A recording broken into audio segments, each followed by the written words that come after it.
Hai, Assalamualaikum dan salam sejahtera. Hari ini saya nak kongsikan resepi sardin ros yang rangup. Untuk buat kulit dia sama je macam nak buat kulit kari pap.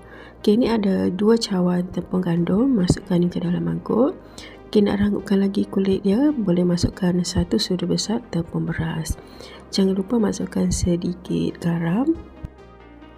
1/4 cawan margarin yang telah pun dipanaskan. Okay, masukkan sedikit demi sedikit, kemudian kita uli sehingga dia menjadi seakan macam serbuk roti. Seterusnya boleh masukkan setengah cawan air sejuk peti ais. Okay, air sejuk ni kita masukkan sedikit demi sedikit dan uli sehingga dia membentuk satu dough yang tidak melekat di tangan.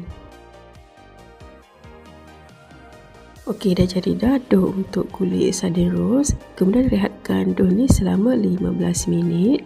Okey, sementara tu dah boleh buat dia punya inti. Okey, panaskan 3 sudu besar minyak masak. Masukkan bawang besar yang dipotong dadu.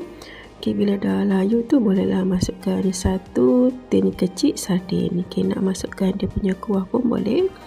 Kemudian kita hancurkan isi sardin ni.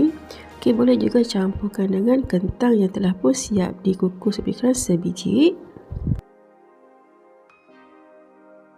Masukkan sedikit air untuk nak bagi kentang tu lagi masak. Dan jangan lupa boleh perasakan dengan sedikit garam dan juga serbuk perasa. Okay, gaul lagi sehingga inti ni masak dan bolehlah sejukkan seketika.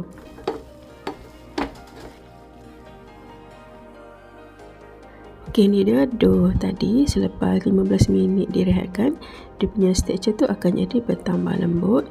Keluarkan daripada bowl dan letakkan di atas papan kerja. Okay, bolehlah bahagikan dough ni kepada beberapa bahagian kecil. Kemudian kita bulat-bulatkan bagi dia kemas.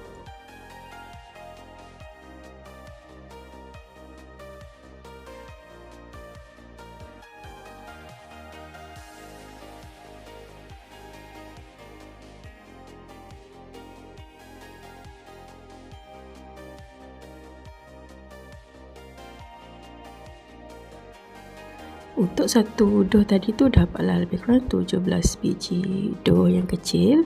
Kemudian kita akan giling bagi dia betul-betul nipis. Okay, giling dia secara memanjang. Okay, kita akan potong bahagian tepi tu dengan pisau lebih kurang 5 jalur dan letakkan sedikit air sebagai gam supaya bila kita goreng nanti tu sardin ros ni dia takkan mudah terbuka. Okay, letakkan lebih kurang 1 sudu besar inti sardin tadi tu, kemudian bolehlah digulung.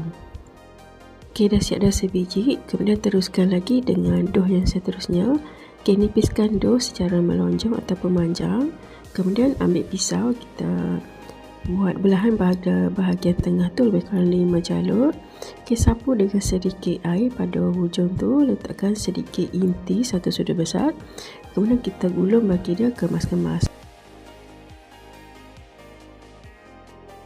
Sementara tu dah boleh panaskan minyak dalam kuali. Okay, bila minyak ni dah betul-betul panas, barulah start menggoreng.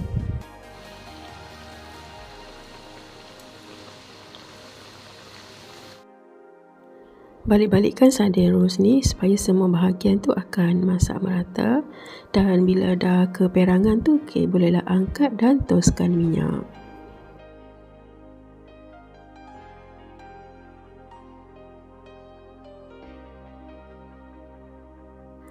Okey, ni dia sardin ros tadi dah pun sejuk sepenuhnya.